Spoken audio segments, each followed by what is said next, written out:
A mass renaming program in Ekurhuleni has seen a total of 44 locations change their names. The city began the process of putting up signs on Tuesday.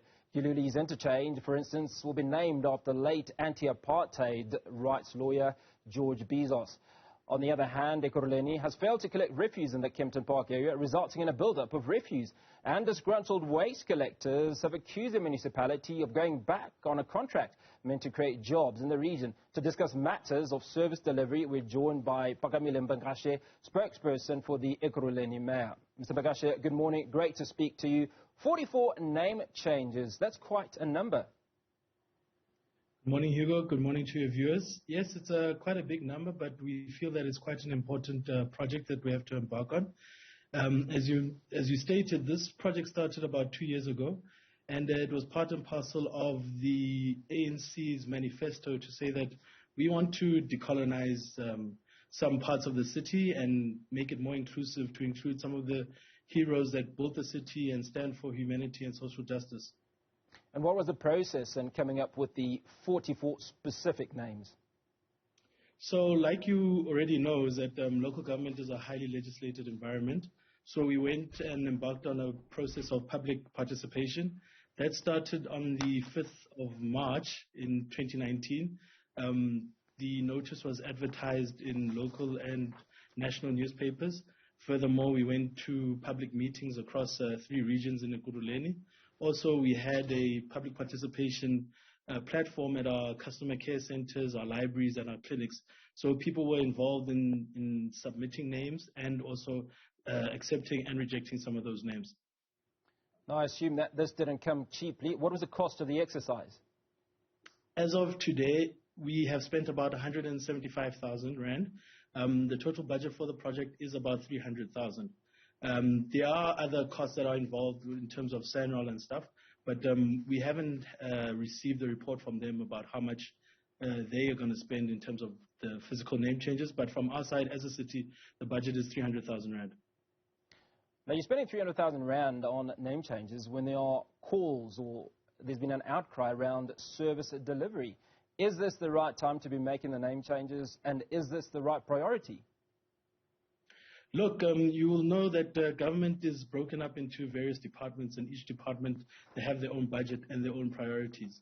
So like I said, this isn't something that happened today or yesterday. It was about 2 years ago when we initiated this process.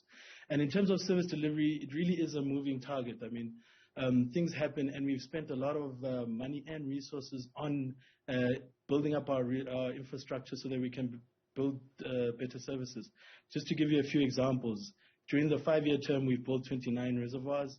In terms of our bulk and infrastructure build, we spent over 2.7 billion Rand. Just on potholes alone, we spent over 300 million Rand. So I think just to put things into context, we do spend money on service delivery, and we have been noted of being one of the best, or if not the best, service delivery city in Gauteng in terms of the GCRO quality of life survey. So we do our best to deliver services, even though sometimes there might be some pain points. We do our best. Well, one of those pain points is Kempton Park, where there are allegations that refuse has gone uncollected. In fact, the public protector has found that the city of Ekurhuleni was in contravention of the Constitution after it failed to collect refuse in the Kempton Park area. And I think that poses a huge health hazard. Most definitely, but what we can report on, and which wasn't reported on, is that we did resolve the matter quite expeditiously. I think just to give context to your viewers as well, is that in terms of some of the delays and some of the snags that we had was mainly due to contractual issues between some of our service providers and their subcontractors. So at times we need to stand in as a mediator to make sure that services are delivered and we don't get held back due to contractual issues between business. I think it was unfortunate when it did happen.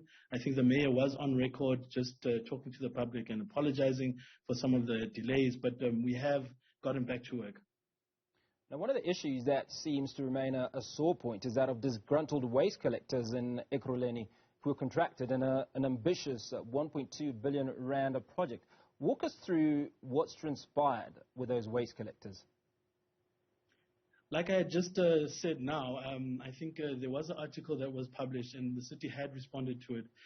Like I said, the city goes into a contract with a service provider. Thereafter, usually what will happen is the service provider will contract what we call subcontractors who will do the smaller jobs in terms of breaking up some of the work. In this instance, there was a disagreement with the service provider and one of the subcontractors. Unfortunately, the city has a contract with the service provider and not the subcontractors.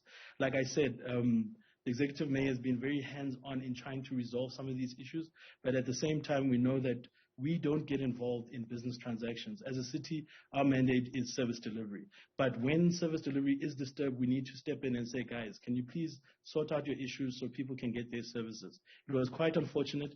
It has been resolved, but yeah, I think just for future reference, we do now know that we need to make sure that our contracts are even tighter so that there's more, the expectations are managed from the service provider's point of view and subcontractors' point of view.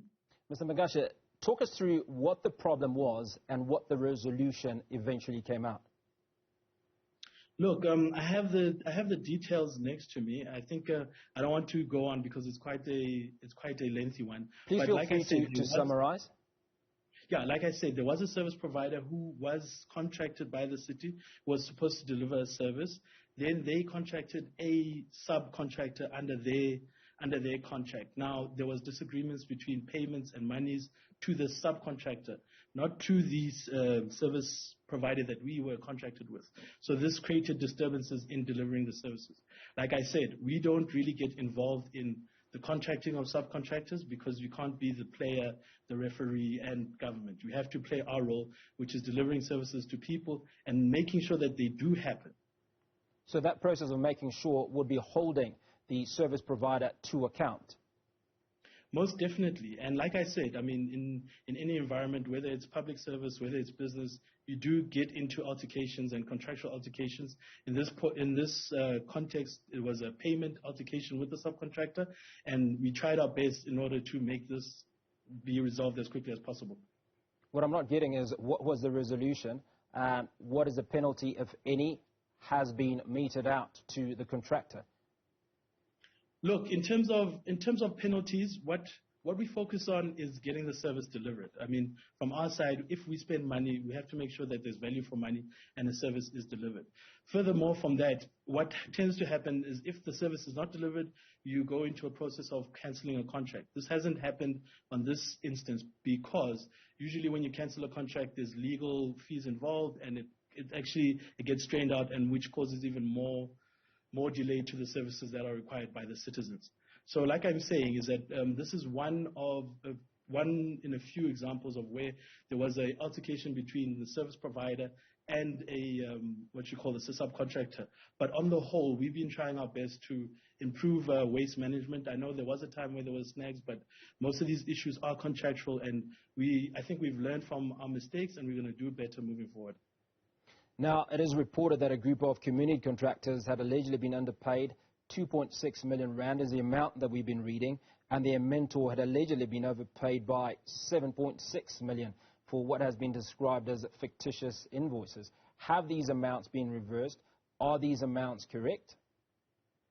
Those amounts are not correct. Like I said, we had responded to the journalist who was investigating this, and in our response, which is available online, we told her in clear terms that there was not 7.6 million overpaid.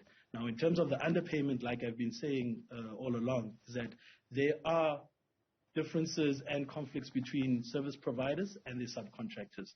And I think just to get the message across is that as government, we always hope that the service providers can do their business ethically and they can do it properly so that people get their services, because we're not in the game of pointing fingers and blaming people. Our job is to deliver services. Whether there's disputes or not, we need to deliver services, and this is one of those unfortunate incidences. Reported that the waste collectors were disgruntled in Ekurhuleni. Are they happy now? Do you have resolution with them specifically? Look, like I said, the matter was resolved as to I think there is a healthy working relationship that's happening currently. But like I said, moving forward, we need to tighten up our systems and make sure that legally, when such things happen, there's a quicker resolve to such matters, because it's not nice having waste build up in front of your house. I think, like you said, it's unhygienic and it's not safe. But again, we always take responsibility where needed to be. I think moving forward, we will resolve such issues much quicker. Phakamile Mbengashe, spokesperson for the Ekurhuleni mayor. Thank you for your time this morning.